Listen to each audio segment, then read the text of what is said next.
ছেলেরে প্রশ্ন করে, তোর কাছে তোর বউ বড় না আমি বড়? আছে না নাই? এটা একটা প্রশ্ন হইল। তোর বউ বড় না আমি বড়? দুইজনেই বড়। তো এক ছেলে সুন্দর উত্তর দিছে, আমার কাছে ভালো লাগছে উত্তরটা শুনে। এক মা প্রশ্ন করছে, তোর এতদিন আমি লালন পালন করে বড় করলাম, জীবন যৌবন তোর জন্য শেষ করলাম, আজকে বউ পাইয়া বউ তোর আপন হয়ে গেল।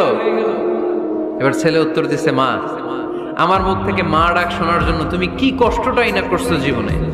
10 মাস আমারে পেটে ধারণ করলা, খাইতে পারো নাই, বমি করছো, খালি ওষুধ খাইছো, তোমার পেট কেটে আমারে বের করা হয়েছে, 2 বছর আমারে দুধ খাওয়াইছো, পেশাব পায়খানা পরিষ্কার করেছো, বয়স যখন 3-4 তখন তোমার আমি মা ডাকছি। এই মা ডাকটা শোনার জন্য তুমি এত কষ্ট করছো, আর আরেকবারের মাইয়া এই ঘরে আইসাই তোমার মা ডাকা শুরু করছে। যেই মেয়েটা তোমারে মা ডাকে সে আমার আপন হবে না কেন মা? ঠিক কিনা?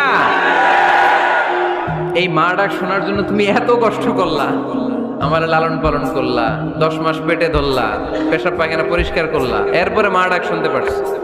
আর আরেকবারের মেয়ে জানা নাই চিনা নাই এসেই তোমার ডাকা শুরু করছে মা। তো যে আমার মারে মা ডাকে তার স্থান তো আমার কলিজায়। ঠিক কিনা?